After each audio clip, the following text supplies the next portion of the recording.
it's Allie here.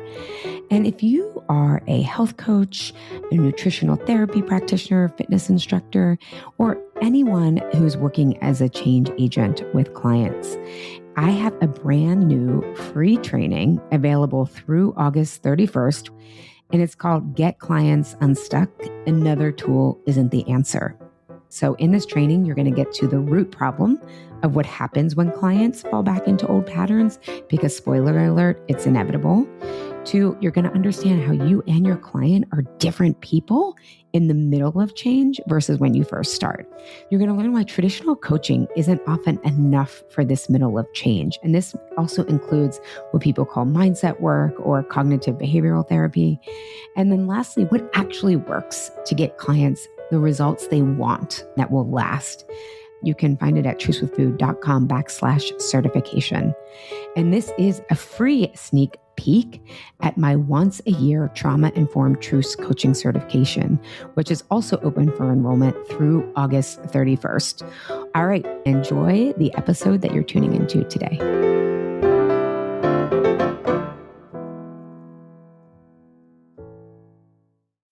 Welcome to Truce with Food, the podcast where we stop fighting food and start addressing the deeper story of what you suspect is going on but can't put your finger on. Because the focus on food is a waste of your precious time, resources, and life. If I use my overworking example, which was causing a lot of health problems, from insomnia to joint pain to plantar fasciitis to my I had gained weight, all this stuff. It was like, well, I'm used to working hard. That's what I'm just going to do more of. And it was like, oh, the answer was I had to slow down and work smart, not hard. But I didn't know that because working hard had gotten me so much. I'm your host, Allie Shapiro, an integrated health expert with a 19-year proven track record of client success. I'm a 33-year and counting cancer survivor and creator of the research-based Truce with Food framework that came out of my own personal experience from recovering from cancer and yo-yo dieting. Because you name it, I had tried it. I also have a master's degree from the University of Pennsylvania.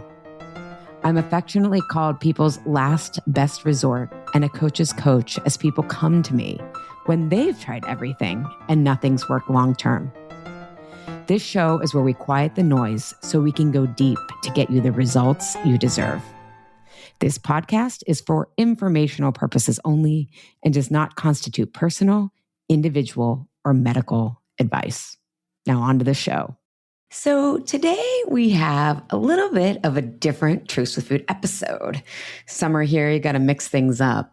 So my client, Diana, who is a health coach herself, invited me into her community to teach on how to close this knowing and doing gap. And I thought, I need to record this as a podcast so that other people who think they've tried everything and failed, who think they're broken, or who think they've tried everything and know it all, yet can't implement it all, would see that this just isn't true. So we recorded this masterclass with her community. If you want to see the slides, especially if you're a visual learner, there's going to be a link in the show notes to see those slides. So in this episode, I talk about this concept of a survivor self that really feels unsafe to change and why it turns to food especially. Some of us call it self-sabotage. Some of us call it falling off. Some of us call it falling into old patterns and habits. And in this presentation, I'm speaking to non-coaches mainly, everyday eaters, and also coaches. And obviously, as Diana will share, there's both. That's what brought her to me originally. But if you're a health coach, nutritionist, or fitness coach, I want you to pay particular attention to how unconsciously your coaching that you have the best intentions of and with can actually trigger your client's survivor self that comes up as more stuckness or ghosting or not following through in your clients, okay? It's not because you're a bad coach. It's not because your clients aren't ready for change or maybe they're not the right fit. They may be. But this is really because developmental work and what I talk about in today's episode isn't included in coach training programs. I have no idea why. I'm sure in 15 years it will be. But here we are. This is what we've got today. And that doesn't mean you can't learn about it. I go into a lot of coaching and nutrition communities to teach on this topic of getting clients unstuck. Okay. And the common reaction I get, because I freaking love coaches, we're so open, is I had no idea the depth of this. This is going to help my clients so much just from this training and understanding what's actually happening at the root and underneath. So if after this podcast, you want to learn more about this knowing and doing gap from a practitioner lens, I have a brand new training for you called Get Clients Unstuck. You Don't Need Another Tool, and how more tools can actually keep our clients more stuck. So there's a link in the show notes to watch that training. It's short. It's only about 30 minutes. You can also access that at trucewithfood.com/certification. And you don't need to sign up or anything. You can just watch it on that page. It is only available until August 31st. And this is a free sneak peek of my Truce coaching certification, which is also open for registration now through August 31st. It only opens once a year. It is a 10-month program. Okay. This is not a 6-week you're in and you're out. This is a real training to up-level your skills and get your clients results they can't get anywhere else, give you confidence to go deeper with clients, and just really have so much more fun with your coaching. So if you're interested, there's more information on that page of how to learn these skills of getting clients unstuck without more tools and also being mentored by me. Now, for everybody else, if you're curious about what specific eating triggers cause your survivor self to make you feel out of control about food, there's a new training for you too. There's no registration required. It's called Untangle Your Food Triggers, Catch Yourself Before You Fall Off Track. And that is also only available until August 31st. And this is a free sneak peek of my Truce with Food consistency program, which starts Tuesday, September 8th and opens for registration here in a couple of days. There's more details where you can check out that masterclass, that free, I'm calling a free training, at trucewithfood.com/consistency. And the link will be in the show notes here as well. And again, I also want to mention, I said if you're a coach working on your eating, you're going to get a lot out of that consistency training, that untangle your food triggers. Okay. As Diana shares in how she introduces me, what first brought her to me was not getting trained. It was her own knowing and doing gap, despite being a food and fitness trainer for more than 10 years. So if you have food challenges yourself as a nutritionist, a fitness coach, or a health coach, no, that is completely normal. I think most of us who got into this, myself included, we're trying to figure our own stuff out. And I actually think this makes us so much better practitioners. It's one thing to understand theory. It's another thing to understand the problem from the inside out. So TLDR, 2 masterclasses, one for coaches, trainers, nutritionists. Get clients unstuck. You don't need another tool. You can get that at trucewithfood.com/certification. One for everyday eaters. And if you're a coach too, who's an everyday eater trying to work on your own stuff, that masterclass is Untangle Your Food Triggers, Catch Yourself Before You Fall Off Track. Both are only available for about a month, so through August 31st. And that's when the registration for my Truce coaching certification ends and Truce with Food consistency ends. And again, more details on both programs that you'll be able to find when you go to see those training and masterclasses, and you don't even have to register for them. All right, let's get on to the show because I know you're going to learn a lot. Here we go. Ladies and gentlemen, welcome here to Max Packed Health. I am so excited to have all of you guys on board. For those of you existing, coming back, I am so excited about our special guest today. So for those of you that don't know me, my name is Diana Feinstein, and I am the founder of Max Packed Health. I specialize in one-on-one coaching and building personalized health portfolios designed to deliver risk-adjusted returns by identifying high-impact, often overlooked opportunities through biometric data, evidence-based science, and infrastructure that builds lasting capacity within the margins of your everyday life. So let's get started. What if the biggest barrier to health wasn't knowing what you didn't know? It's that no one ever taught you why knowing isn't enough. As a former Wall Street finance professional turned health coach, I've spent more than a decade helping high-performing professionals improve their health. We have more information than ever, yet we continue to struggle with one of the most important questions in behavior change. Why do smart, disciplined, motivated people still find themselves eating the thing they promised they wouldn't, skipping the workout they planned, or falling back into patterns they genuinely wanted to change. For years, I could explain physiology. I could teach nutrition, exercise, and sleep, but I knew there was a layer I wasn't seeing. And that became deeply personal when I found myself sitting at the dinner table with my son, Max, physically present, but mentally fixated on 7-day-old ShopRite cake sitting in my kitchen. It didn't fit the story I told myself about who I was, and I wanted to understand why. That's when I found Ali Shapiro. Her work completely changed the way I understand behavior change. It gave me a framework for understanding the deeper patterns beneath our habits, not through shame or more willpower, but through curiosity, compassion, and evidence-based psychology. The impact was so significant that I trained with Ali and integrated her work into my own coaching. And it has become one of the biggest differentiators in how I help clients change in a way that actually lasts. Today, we're going to be exploring one of the most overlooked topics in health, the gap between knowing and doing. You ever wondered why knowledge doesn't automatically become action, or how to help yourself or others create more sustainable change? I promise you, this conversation will change the way you think about behavior. So before we get into how do we fix this, the academic in me really wants us to make sure that we have an accurate diagnosis of what's actually happening. Because when we are struggling, we often are really unconscious of this invisible force. So on the surface, people sometimes call this knowing and doing gap self-sabotaging myself. I'm not doing what I know I should. I'm falling back into old patterns. In my community, we call it chuck it, F it eating, like the hell with it. I'll start tomorrow, right? Diet starts tomorrow. Or it's this urgent, buzzy, more energy around food. Like I just can't stop. I know I should, but there's this automatic pilot to the fridge. Or as some of my clients said, it'll be nighttime and I'm just standing in front of the fridge and I need something. I can't tell you what, and I don't even know what I'm looking for, but I eat. And then this is a big one that secret eating. And by secret eating, because I have a lot of clients who are like, I don't secret eat. And then when we talk about it more, they're like, oh my God, that's what I'm doing. And I'm sharing that because it's indicative of a bigger sense of aloneness that we'll get to. But some of my clients said, oh, I just thought I was just so excited to be home alone to eat.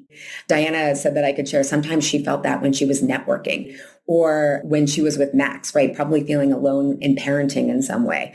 I have clients who are at work events, can't wait to get home and eat. I had a client in my recent Truce with Food group who said, oh, I didn't think that was secret eating. I just remember I'd leave my family and I couldn't wait to get home to be alone. But you're right. I didn't want to eat that way in front of them. So that's what secret eating is. And then nighttime eating. But whatever we want to call it, it boils down to an unstoppable drive to stop eating when you're not hungry. Okay. And it's an invisible drive, but we can really feel it. So what's really happening when this drive happens? Okay. What ends up happening is that change feels too risky. And that drive is saying the cost of change feels too big. So in the coaching world, and maybe if you're on the Instagram and you click on one personal development, or even now you just read it and now you're getting all this coaching material for whatever reason, we often think of what is your why? Well, I want to lose weight to feel healthy. I want to lose weight to feel better in my clothes. I want to live long. I want to age well. All of that stuff is really important. But what no one really talks about, because it is invisible, is that there's a why not. And I loved how Diana said, thinking about this ShopRite cake conflicted with how I saw myself. When I was struggling with food, I saw myself as smart, disciplined, accomplished. I didn't see myself as like failing at this food thing, but I would still judge myself because I was failing.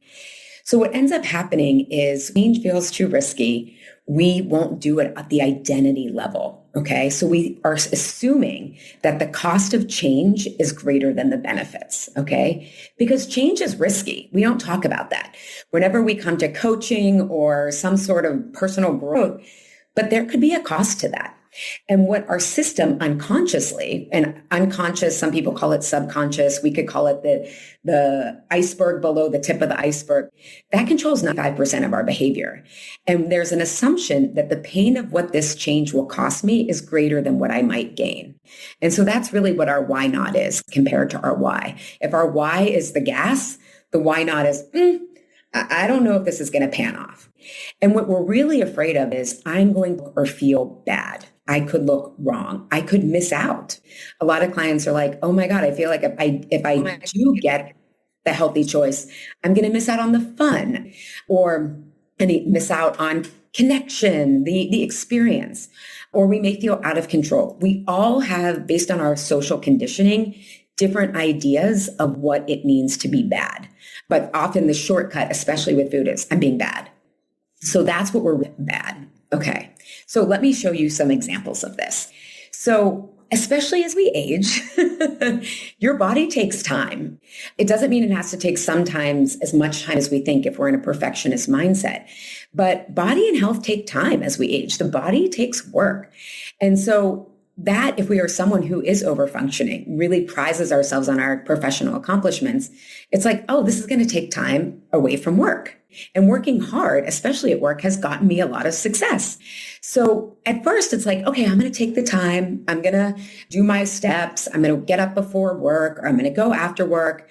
And then in the middle of change, which we call the muddle in Truce food, certain risks start to pile up, right? Oh, there's a big project. And oh my God, how am I ever going to make this deadline? So as we start to work less, thoughts like I'm behind, or I just have to push through, I have to do it all arise. One example from a client recently was, and she's someone in a leadership role at work, but she was realizing how sedentary she was during the day. And anyone who's worked with Diana, oh my God, we have to get our NEAT in, right? Non-exercise activity thermogenesis. And she was like, I said, well, why don't we just start by, I'm always about meeting people where they are. Like, let's just focus on some momentum and just take some walks as you start to, before you get those energy dips so we can get ahead of them. And what was really hard is she's like, are people going to notice if I'm away from my desk? What if people think I'm not pulling my weight? What if they think I'm lazy? All of this like risk for why she couldn't take some time away from her desk. Another risk for those of us who are careers to, pay the bills. It's like, I have a mortgage, I have kids, and carrots are like $20 right now. So we may not be thinking consciously, but unconsciously, it's like, I got to keep pace. I got to be productive. I got to secure my financial security. And then what we think is once work calms down, then I'll get it back on track. But if we are usually over 40 and wise enough at this phase, we know that things never stay calm for long, right? There is just always things are shifting and moving. Another example is, again, about probably 80% of my clients identify as perfectionists. And so on the surface, imperfection with food, right? They think it's just about, oh, if I fall off my plan, or if I overeat one day, or I don't get my workout in for a week. Imperfection makes me feel guilty. I feel like I'm doing the wrong thing. If we've been at this long enough, which again, I had been struggling for 18 years, it's shame, right? We just go into often diet starts tomorrow is just this way of leaving the situation, right? From a nervous system perspective. And we can feel disgust. And then we often eat. That used to be like, why am I doing this again? I'm so disgusted at myself. And then I would eat for quote unquote comfort. And we'll get into actually how that comfort is necessary, maybe not through food, but a certain type of comfort. And when we try to say like, oh, it's okay to just do what you can. It's okay to not be perfect. The identity piece there is, but really being extra and perfection have gotten me great results. Like I have proof that doing perfection, overachieving has gotten me really good things. So at first it's like, okay, I'm just going to take imperfect action. It's going to feel a little gross. It's going to feel like, ugh. But then you start to fear you're never going to get the results you want. And so then we might say, ugh, I'm feeling the risk escalates. And so does the fear, the guilt, the shame, and the disgust. And then we say diet starts tomorrow, which is really a way of saying I'm waiting on perfect conditions because I know how to excel on perfect conditions. As things always take us longer than we think, especially as we age, especially for women, once you go through menopause, those hormones were doing a lot more than just about fertility. They were about recovery, about satiation, all of sleep. As we don't get those instant perfect results that make us feel safe because, oh, it's working. And things take time. It says, oh, I'm never going to get the results I want without following the plan perfectly. This is taking much longer than it should. This is never going to happen. And that ends up us feeling unsafe and threatens our identity, which is at the level that we're working at. I'm just going to take a quick moment. Does anybody have any reactions to that? Diana, do you have any comments? So I remember when I first started seeing myself like quote unquote in the slides that you would present, what was so powerful was actually hearing other people in the community vocalize what I said to myself in my head. And so like when I heard other women and men saying out loud, it was almost like I stopped feeling so alone. Right. And like one of the biggest things that, when I first started working with Allie was, I want to be able to talk about this stuff. I called it evolving out loud, right? Without shame and without judgment. So for those of you on the call that work with me, one of the things that I lead with is I pull in all of your biometric data and you send me everything you put in your mouth without shame and without judgment. And that's hard, right? Not shaming yourself and judging yourself. And, what we do is so automatic.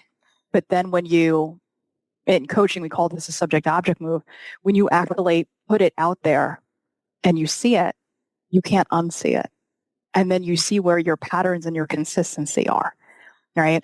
So it's like hearing this on the slide, but then hearing somebody else talk about your experience, it's almost like the shame, begins to melt. So that was really profound, moving from the slide to like actual real life coaching. Yeah, and we'll do some of the subject object move more deeply what's happening with this why not in a second to, I think, help. Okay, so those are some examples. And what ends up happening is we try to listen to more podcasts, read more books, get more information. But this protection, this knowing and doing gap is very emotional. It's in our heart. It's in our nervous system. It's in our bodies. Okay. So resistance is futile. We can't white knuckle our way through the knowing and doing gap. And it's important to realize that starting habits and stopping habits are two different strategies. Okay. So starting habits are like, all right, I'm going to get 10 minutes in. Right. And I think Diana's so great at this of like, okay, where are the margins of your life? How do we get started on that? And that is so important, right? It gets you like, oh, feeling better, all that kind of stuff. But stopping habits, which is what this knowing and doing gap are very different strategies. Okay. And when we focus just on the behaviors, should I bring food into the house? Oh no, now I'm doing body positivity. Everything's legal. I'm allowed to have whatever I want. Should I read the menu beforehand? But then once I get there, I get swept up in the moment. Behavior change tips, tricks, and tactics in this gap are pretty exhausting.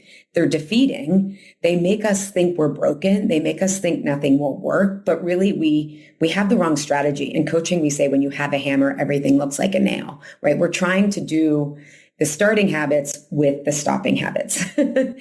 And this is when we start to think we're broken and it's just us. And to Diana's point, we feel more and more alone in this. It's like, no, this is unique to me. In fact, when I started health coach, we weren't even called health coaches at the time, but I was in the era where nobody knew what kale or quinoa was. And I was like, oh, I just have to give people information. I'm the only one that's kind of crazy about food. But then as about the fourth session, we would start talking about deeper things. And I started to realize I wasn't alone in it, but I really thought I was the only one for 18, 20 years, right? Until I started talking to other people. So that's part of the shame when we think we are alone in this. And if you really struggle with secret eating that I talked about earlier, it's a sign that you just feel really different and isolated, usually around food, but also somewhere else in our lives. So all of these like quote unquote failed attempts, we make them about us rather than the wrong approach. And so that's the worst. And then the best is wasted energy at best in this gap. But as someone who has a child, has a job, has a husband, right, has family that they take care of, it's like, I don't even have energy to waste anymore. So to stop these unwanted food behaviors, whatever we're calling them, we have to address the root emotional protective patterns underneath that cause this gap. And that's what we're going to talk about now. So just to recap, because I know this can be pretty cerebral and abstract, but you aren't actually self-sabotaging. You're actually protecting yourself in some way. Okay. And we're going to get more into what that is. We are on the surface worried about the why not or risk of change. Okay. That feels greater. Why are the benefits we may get? Often when we are approaching health specifically and food and exercise, we don't want to gain weight and we don't want, and that's all important. But we also have to start to think about, that's what I don't want. We also have to think of, okay, but what do I want, right? So we're focused on, I don't want to look bad. I don't want to not, or some people say the opposite is, I don't want to look not good. However, you kind of think that in your cognition. And then the knowing and doing gap is about protective emotional patterns underneath, not the food behaviors. So the food behaviors are actually symptoms of this deeper emotional state that we're going to get to in a second. So why does the knowing and doing gap make sense, right? Rather than when I have an email series that asks people, like, if you were to name the knowing and doing gap, what would you name yours? And I get people saying like frustration, like I feel defeated with it. I'm so angry at myself. Someone says, I just say, I'm so stupid. Like I know better than this, right? And all of these are assuming that this is a pathology, that it's a deficit rather than why does it make sense? Okay. And what I was saying a little bit earlier, but I'll reinforce it here, is that this knowing and doing gap, these emotional patterns do not live in our brains. They don't live in a powerful coaching reframe. They live in our bodies, which are much slower to change, and yet they're the fastest to react, okay? So we have a lived history that why not is greater than our why.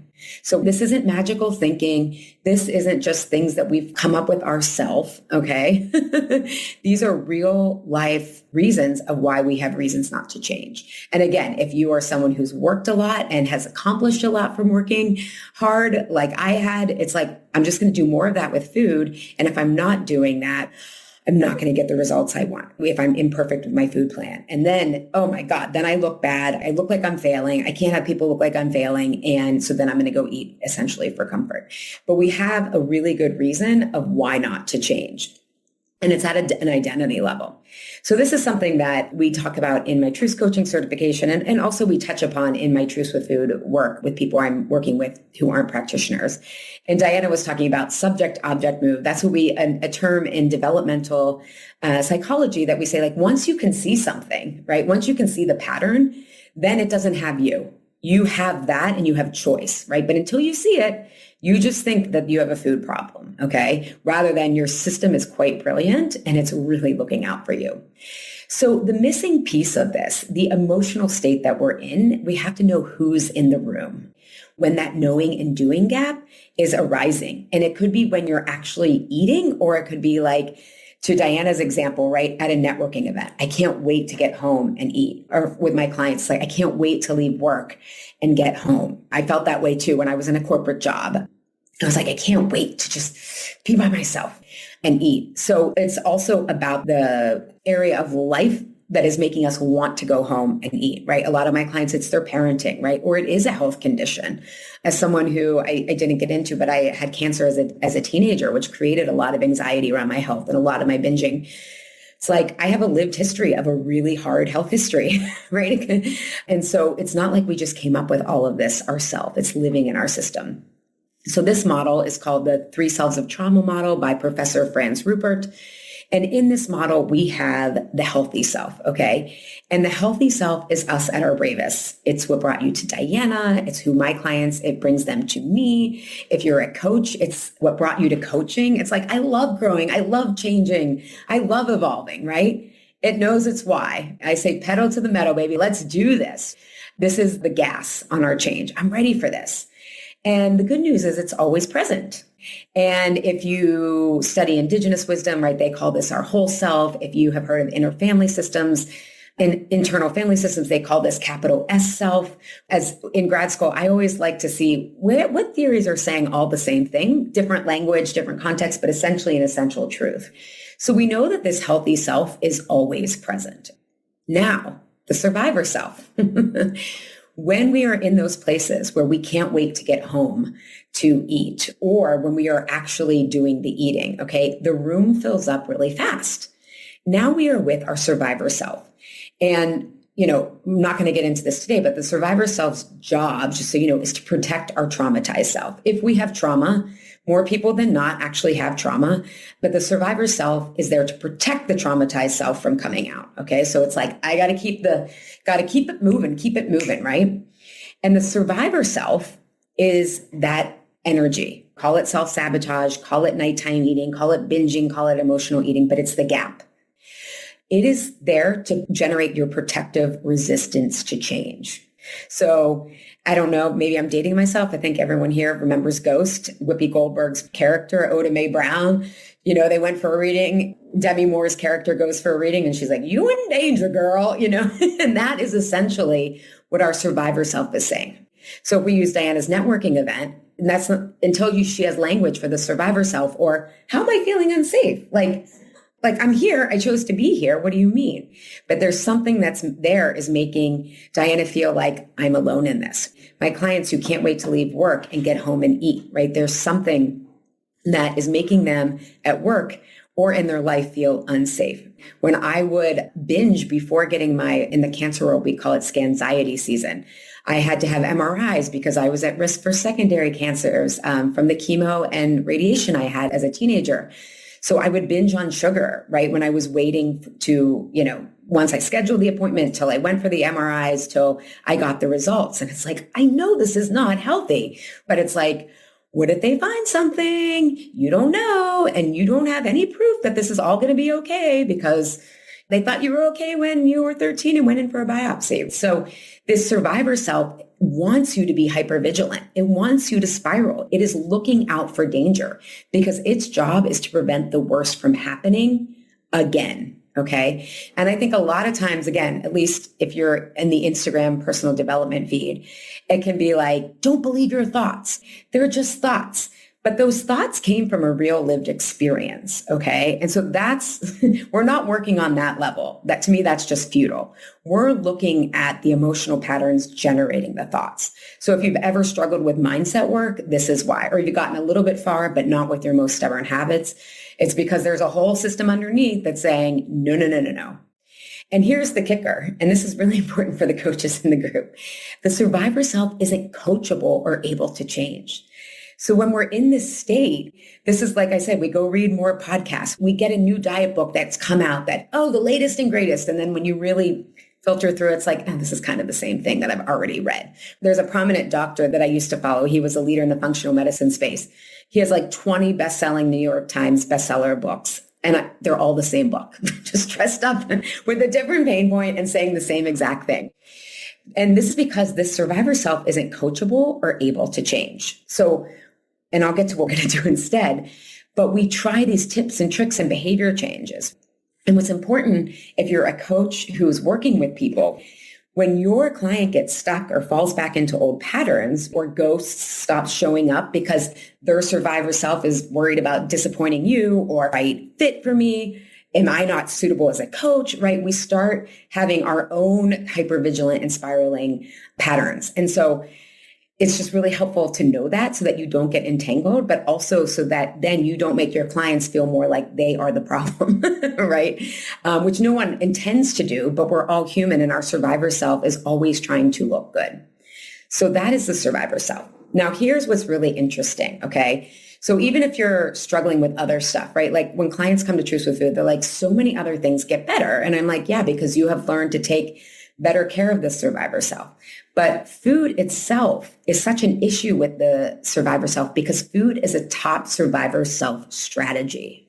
So when the survivor self is afraid, it is worried that the worst might happen or is going to happen. It often, like I said, feels very alone. And so it turns to food. And Dr. Deborah McNamara, who's actually a child developmental psychologist, she has this great quote that she says, nothing is addictive as something that almost works. Food soothes, but doesn't satiate our deeper belonging needs. And belonging is where we feel significant, that our needs matter. Okay, so it's a little bit up from just connection. But what's interesting, and she talks about this in her work, is that food stimulates attachment chemicals. So we turn to food because feeling alone in our hyper individualistic culture, we're encouraged to do everything individually. We think going at it alone, I used to think, I'm so independent, right? And it's like, okay, right, that's good. And you still need other people. So often we don't think we really need other people. And one of the top complaints about this work from my clients is they're like, I hate that other people are involved with this, right? Like, I hate that I have to get other people involved because they're so used to just doing everything themselves. And oxytocin, your serotonin and your dopamine, those are attachment chemicals. Okay, someone's nearby. And so that almost works to make us feel like I'm not alone in this. but it doesn't soothe the deeper need is I need someone to help me carry the load here. If we go back to my cancer example, I thought my needs were, I need a clear scan. And I wanted that. But what I needed to not binge on sugar for 6 weeks was to ask my sister who lived in Philadelphia, well, still is in Philadelphia, but was living in Philadelphia at the time. Hey, will you come to the appointment with me? I know this is like, I'm 23 now. This happened 10 years ago and I'm still scared. And can you also come with the results with me? She was in law school at the time. I felt like, oh my God, you're so busy already. And she was like, sure, right? It was like when my parents were calling and saying, how were you, right? I'm an eldest daughter. Oh, I'm fine. I got this. Oh, you know what? I'm actually really scared. And again, I had great parents. I looked out, but I never felt, it was the 80s, hashtag benign neglect. It wasn't really an emotional time to talk about your feelings, right? So my parents would have listened, but it felt like such a burden to tell them. Like, I'm like, they already had to live through this. They were already worried about me. It already it caused it didn't cause catastrophe in our family, but our family was stretched thin during my treatments. And it's like, I don't mean to burden them more. But then as I started to open up, the food fell away on its own, but I didn't know I needed that. Instead, my survivor self was like, you should be over this by now. Why do you need help? Because I was so afraid of that vulnerability that Diana was talking about.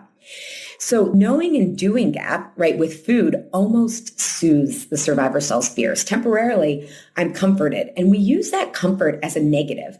You need comfort food, right? People often say if you're comfort eating as if it's negative, but it's actually a lifeline because we have only survived because of other people. I think of if you've ever watched the Nature Channel and you see all these animals in a herd and then the one animal's stranded. I'm like, no, go with your people. I'm so afraid for you, right? That is also what our animal body, right, feels like. And so we can turn to food without having to take any risks to look bad or not good. And so, Diana, I'm just going to ask you as this practical example, when you think of your networking example, did you think that there was a right and a wrong way to network? There's a way that I can show up here, I can't show up.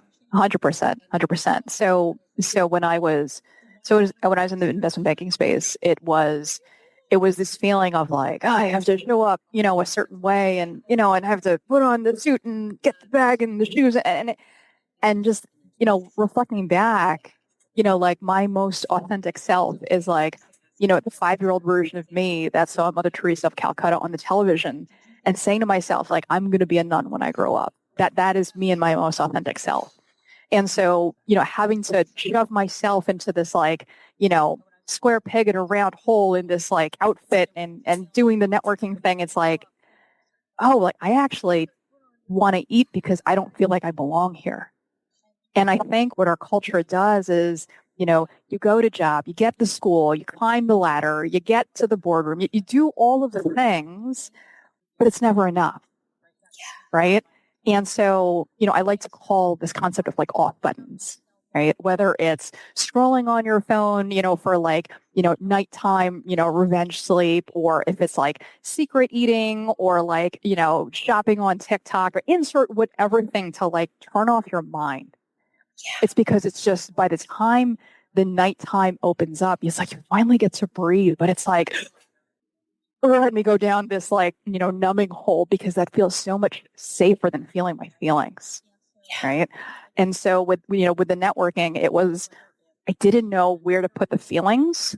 So let me just keep pushing harder through work addiction or obsessive working out or whatever thing to keep hitting the gas because pressing the brake was terrifying. I didn't quite have languaging around it until I finally came into your group and it felt safe enough to actually bring down the armor. But it takes a level of presence to have people feel safe enough to say things out loud where they feel that they're the only one. Yeah. I love that you said too, get the job, work hard, because one of the emotional patterns, right, is hustling. And the hustle pattern is just always measuring more. So people feel not enough, not because, but and we do that with food, right? And this is how it's reflected in the food pattern. If you've ever just been I'm just eating this to get through it. I'm not even enjoying it anymore. I'm just, so how we're eating is showing these deeper patterns. So it's about the food, but it's not about the food. The perfection pattern, right? Well, if I do the plan perfectly, I'm going to get the diet results or the health results that I want.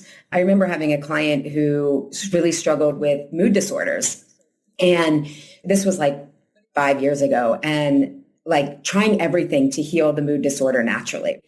And I remember having a huge breakthrough with her. I was like, what if we can use food to support you? But the goal is not this perfect, happy ending where all of a sudden your mood disorders are resolved. Like, what if we can learn how to support you when you're struggling? And she just softened. It was like, no one has ever just said, like, how do we stop aiming for this maybe improbable goal, right? And she kept feeling like a failure rather than she was doing so much and had made a lot of improvement. But it was like, I'm measuring perfection because the internet told me my mood disorder is just a gut issue. And don't get me wrong, my own depression cleared up from gut issues, but that worked for me because my gut was destroyed from chemotherapy. That was not her case. But you can see that like the pressure we put on food is also the pressure we put on in our life. So thank you for sharing, Diana.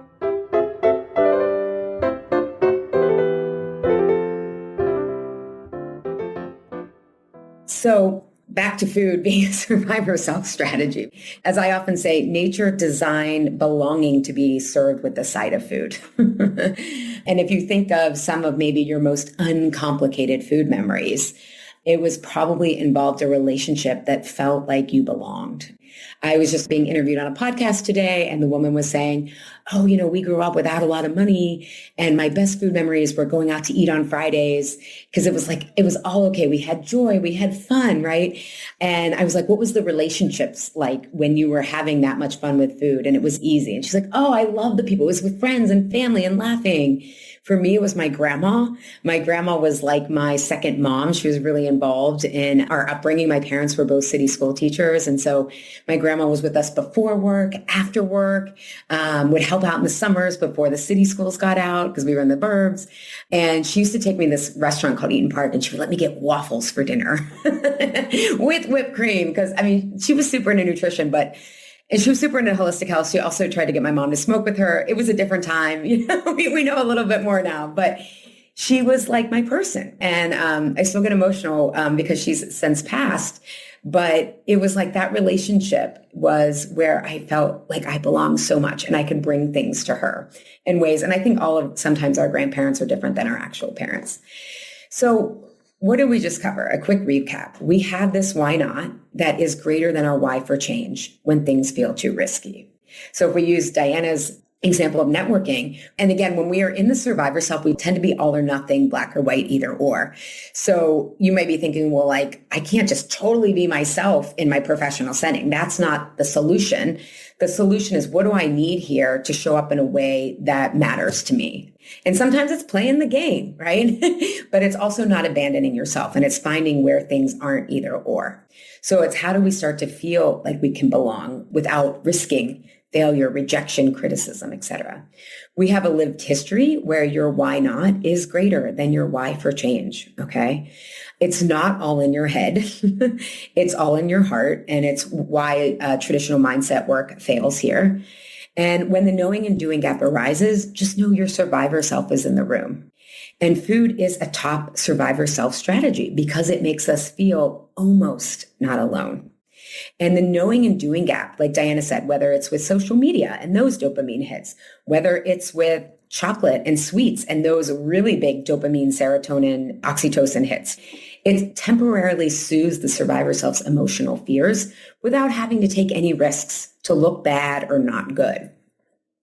So now that we know what's actually happening here, how do we close this? First, you need to understand why it makes sense. And that is a relearning over and over again, because it takes a while, right? We can all intellectualize it. But as you start to see it over and over again, you start to just have compassion for yourself. And some of that shame and that guilt can start to melt because to really make sustainable change, we can't be coming from a place of fear, shame, guilt. That will get you started, but it's kind of like cheap carbs. You will crash and burn eventually. And what we end up having to do is not like you remember, I said the survivor self isn't coachable. So what we have to do is grow our healthy adult self bigger than our survivor self. So it can take care of the survivor self, making food obsolete. And Diana does a brilliant job of this at working at the capacity. That's her capacity work, right? Nervous system, sleep, margins of your life, right? Like, how do we get you to actually be able to hold what you need to do? So, again, a practical example is Diana's still going to have to network, right? I still have to go to a lot of health. I've gone through health scares and hard diagnoses since all of that. This isn't to say that life magically gets better, but I know how to take care of myself now so that I'm not turning to food anymore. I know how to show up so that my healthy adult self is resourced, is supported, knows that this hard time can be worked through. And that's kind of the key is that, is to realize that imperfection is going to happen. And what the work is how do I treat myself when things aren't going perfectly? So an example is I went through menopause early, and the main symptom, this was 6 years ago when there wasn't a lot of information about it, believe it or not, was insomnia. And I thought my goal was perfect sleep, which is like laughable to me now, but I was so in the survivor self because I was working on my own overworking patterns. Diana and I have that in common. And I was like, I'm not sleeping, I'm not productive. And now I have a kid and it's COVID and I don't have childcare and da-da-da-da, right? And was like spinning out. And I was like, oh, what I have to do is learn how to take better care of myself when I don't sleep rather than expecting perfection. And Diana calls this like, what's the floor that we can do? I was like, wait, the ceiling, the floor, but working on that so that you can maintain momentum, right? You will get the results you want. It may take you longer, but that's the work. Okay. Is to, how do I take care of myself when things are actually hard, imperfect? I feel like I'm behind. I'm disappointed in myself. How do I take care of that self when I feel like I don't belong?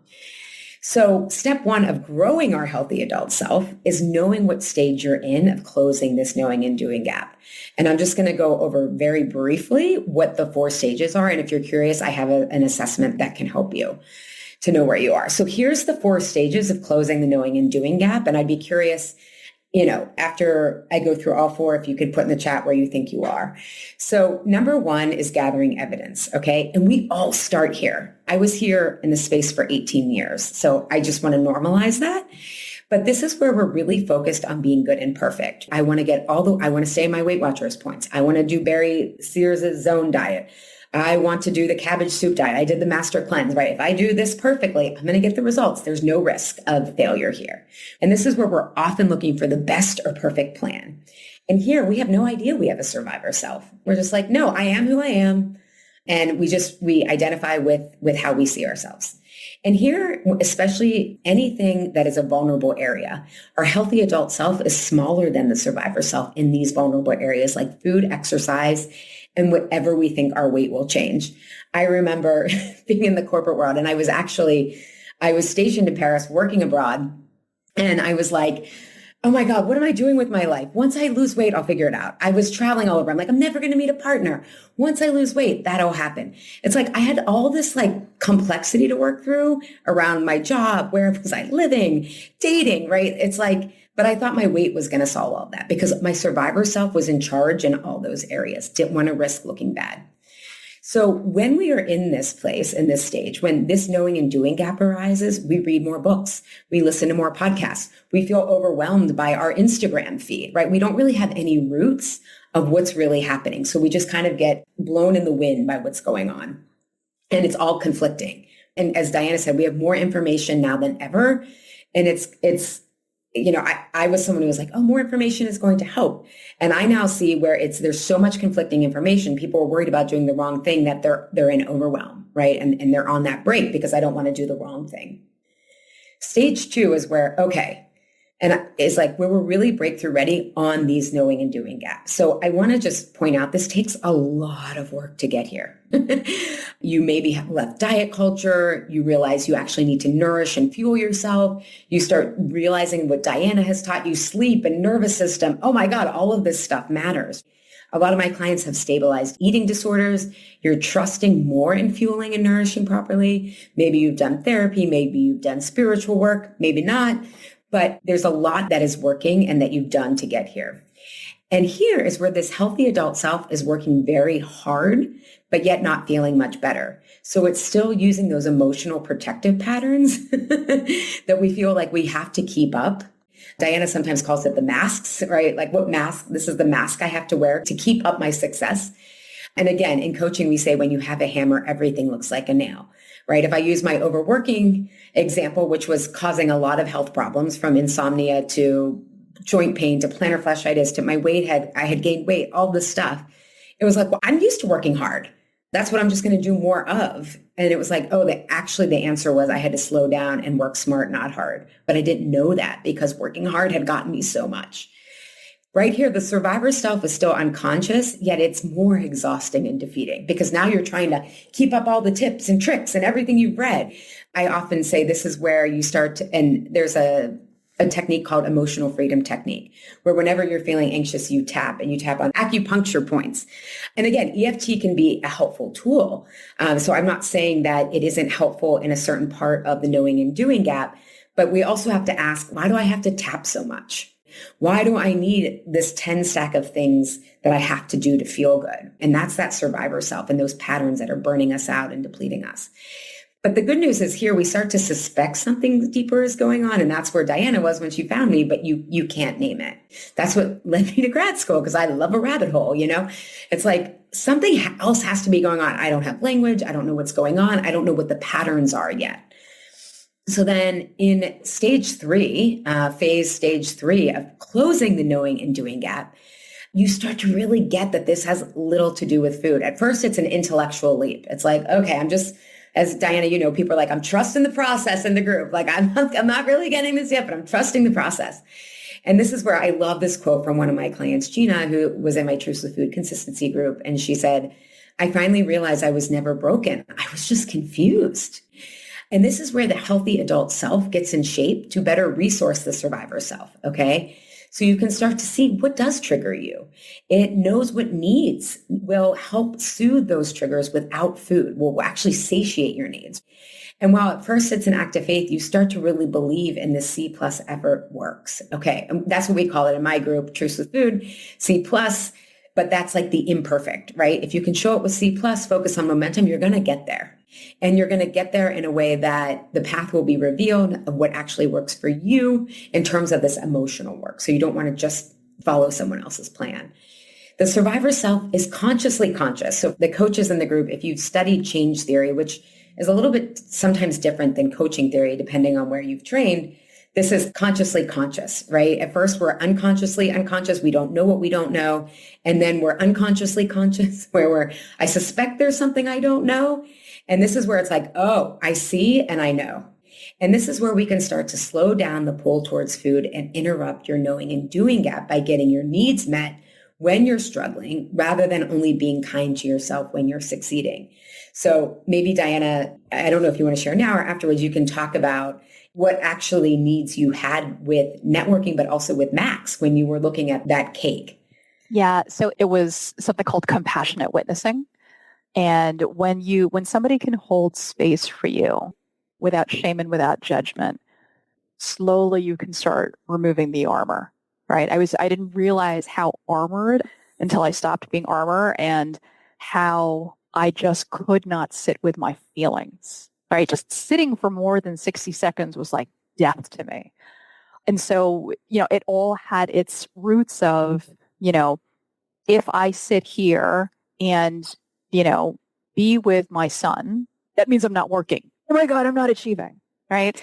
If I am sitting here in the networking group and I'm not having all of the outfits and all of the way I'm supposed to show up, it's like, oh my God, like it was it was the feeling of like this frenetic energy. Like that was the best way that I could describe it. And I remember the first 4 months in Allie's program, I'm like, what is this?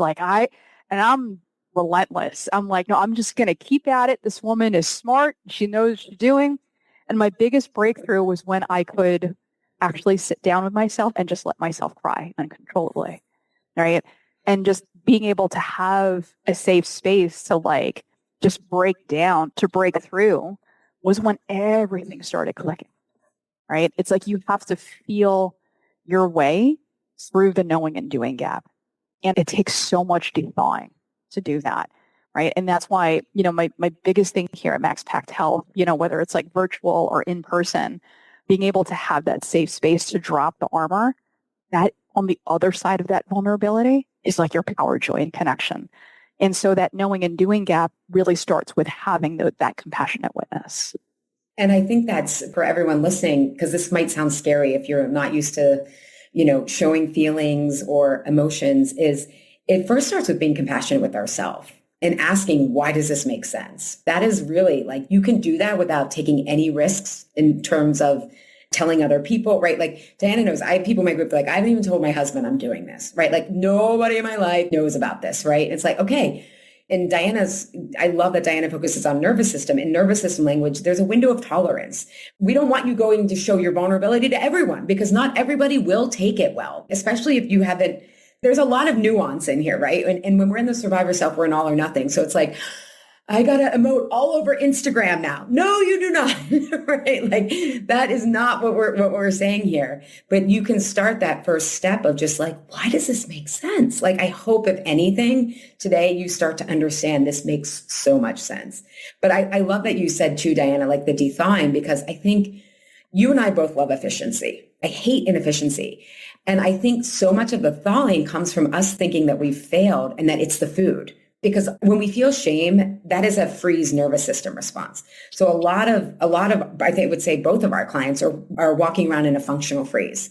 So it's like, oh my God, I'm making a lot of action above, but I'm just like frozen underneath because for me, I was like, it's just my weight. Everything else I'm confident about. And it's like, no, I wasn't. I didn't even know what I didn't know.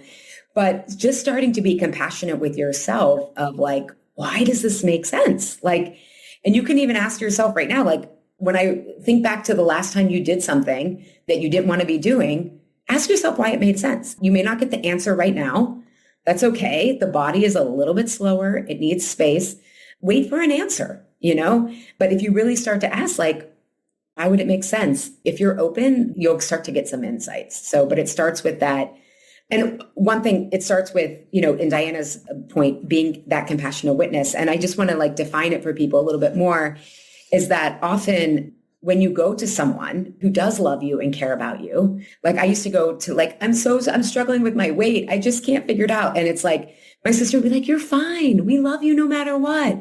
My parents are like, you're fine. And it's like, no, but I'm upset about this. Right. And again, my sister was not necessarily, she was always compassionate, but like people who love you will, if they can't be with their own discomfort, they're going to try to fix your discomfort. And, it was fascinating. We just had to put our dog down and I was like really upset about it. And there were so many different, when people were like, how are you doing? And I would just start crying for a couple of weeks. And some people were like, oh, it's okay. Right. Like, let's move on. And I was like, oh, they can't be with their own discomfort. And then other people were like, oh, that sucks. And I just wanted someone to be like, it sucks. I miss him. I'm going to get emotional now. But it's like, that's what compassionate witnessing is, people just giving you space to feel and not trying to rush you through the experience. And sometimes the feelings are anger, right? It's not always tears, but I just want to define that for people because it's hard to find that in the beginning of, if you don't know to ask for it. Like a fight my husband and I would often get into back in the day was like, he would always try to come in with the solution. And I was like, I don't need your solutions. I need you to listen. And he's like, oh, I was trying to like fix it for you. And I was like, nobody can fix this. Like and then it was like, it helped our marriage because all of a sudden, and then I stopped trying to fix him, or try to give him solutions. And it's like each person, ultimately, we have to come to all of this on our own conclusions. So I just want to put that in. So then once you can start to understand your needs and see how powerful it is, and you start to see like, I love when clients are like, I can't even explain why this is working, but it's working. And I'm like, we're just removing the protective resistance to change. You don't have to do more. This is where less is more. I love Diana's word. You're de-thawing to really like be able to soften into what are my needs. And then the last stage is where you really trust in satisfaction. This is where the knowing and doing gap is closed. You're not white-knuckling and you start to realize a lot of the food rules you thought you needed don't need. Doesn't matter if food is in the house, out of the house, whatever. It's not about the food here. Your healthy adult self is resourced to care for the survivor self. This is where we have deep self-awareness, okay? And I probably could have said this earlier, but Not to introduce a new concept, but the survivor self confuses self-monitoring with self-awareness. The survivor self is like, oh, I got to put on the shoes. I got to put on the bag, right? It's like, oh my God, I look like a bad mom here. Or it's, what are they going to think if I eat like this? What are they going to think when I say this? So many people confuse self-monitoring for self-awareness. Self-awareness is curious. It's calmer. It's so much more neutral than the judgmental self-monitoring. It is not hypervigilant. It is not spiraling. It's just like, let me think about that. Okay. At this phase, we don't need to think about it. So again, for the coaches and the audience, this is where you have unconscious competence. Okay. You are unconsciously conscious. You just know your needs. You become a more resource person. We call it self-authoring and developmental psych. You have your own back.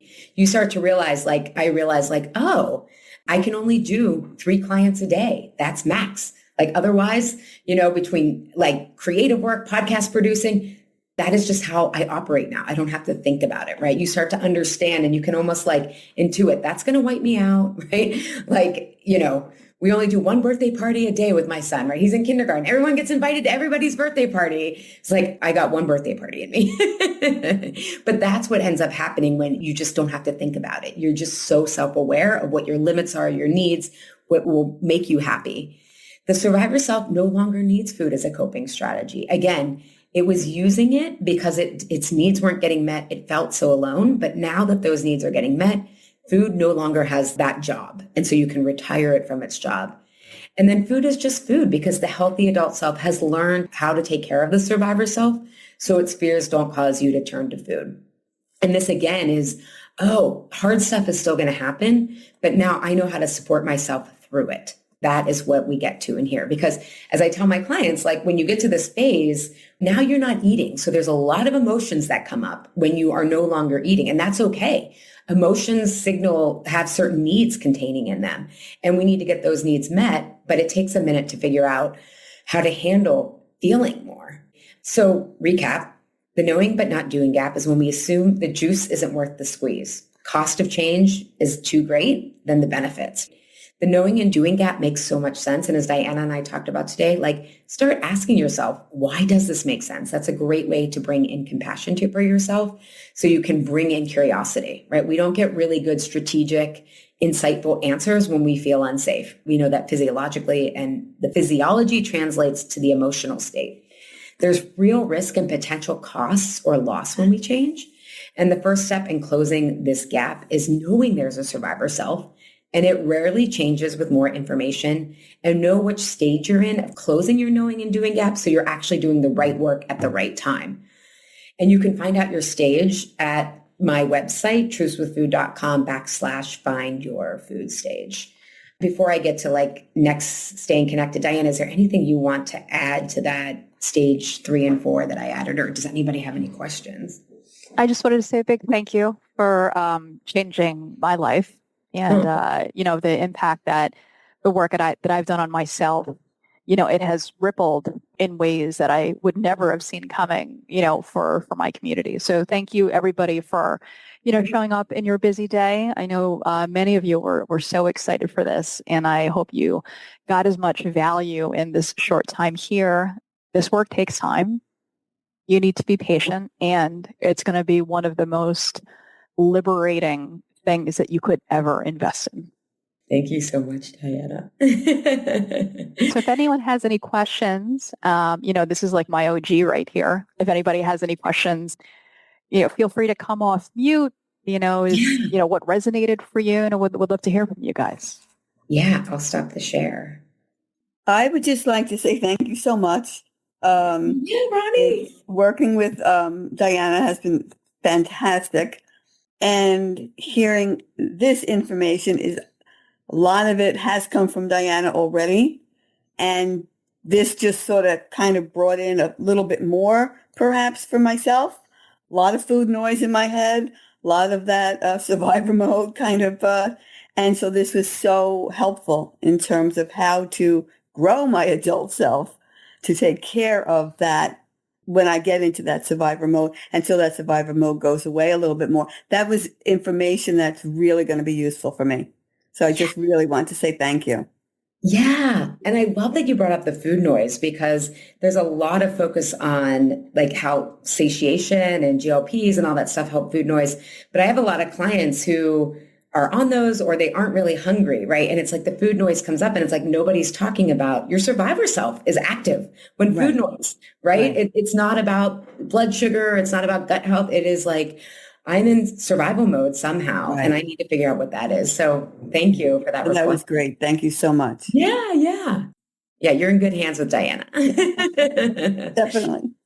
I know this is a really, sensitive topic. So, what we can do too is, I'll be sending out a recap email, with the recording, along with Allie's assessment, to see where you guys fall. Allie, you want to give anybody a little bit of recap of like what program you have coming up in mid-August? Yeah. Yeah. And I just want to say, Danielle said this was very educational. I wasn't aware of the depth of this. I found it very eye-opening and think of this will help me with some of my clients. Yes. And Danielle, this is kind of what Diana and I were talking about. Coaches, we tend to be, we've gone through some training. We think we're self-aware. But there is so much more to it that once you've gotten a couple years of coaching under your belt and you start to see these same patterns, it unlocks things to a whole new level. And your coaching becomes so much more fun because you're getting clients results they can't get anywhere else. Your clients are happy. You're having more fun because your survivor self isn't over delivering, panicking, So yeah, my programs. So Diana started with me in this Truce with Food Consistency program that starts September 8th. The registration will open next month, but just email me at Allie Shapiro and I can put you on the wait list if you're interested in that. It's a 3-month program where we actually go over the 4 triggers that put you in survival mode, go through those needs. The compassionate witness is one of them. And then there's replenishment, resourcing, and significance. And then we go through our big feelings about having needs because most of my clients have judgments about having needs. So we work through that. And then we get into the thinking errors that essentially keep us in all or nothing, black and white, either or thinking. And then we get to how do I really have my own back today? Because when we were younger, we needed caretakers, school systems, culture, medical system to take care of us. And we still need care today, but we have a lot more agency and choice as adults. And so we need to kind of upgrade our idea of belonging. And so we talk about how to do that. So it's 3 months group program. I say it's a chance to practice being needy, which people are like, but it's great. Diana attests. Oh, and then in terms of for the coaches who are here, I also have my Truce coaching certification that's open for registration now. That runs through August 31st.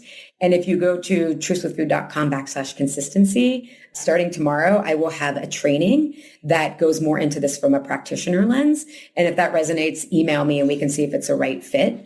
And then if you want to find your food stage where you are right now so you can do the right work at the right time, you can go to trucewithfood.com/find your food stage. And then I also have the Truce with Food podcast. It's in the top 1% of all podcasts. One of the top emotional eating podcasts. Someone else told me that. I didn't know that. Yay. And it's over 1 million plus global downloads. And if you're curious about these 4 stages, episode 320 will give you a much deeper dive into it. So yeah, Diana does always keep it real. That's why she liked this work. Yeah, that's why I love her and I'm here. Oh my goodness. What are we doing in midlife? Yeah. We're not getting real. Yeah. It's a safe place and every container meets different needs, right? I think of this as like, art or like a really great outfit. It's like the answer is always in the defined terms. So, what is really great art? What is a really great outfit? What is a really great coaching program? And it's always in the eyes and the beholder. And so what are your specific needs? And then what is the program, the human, the community, right, that actually meets you where you are, that takes you where you want to be? So, I highly recommend, everybody in my community check out Allie's work. It's changed my life in like so many different ways. And I've been at this for like 10 years, and to say that it has fundamentally shifted like how I view life is an understatement.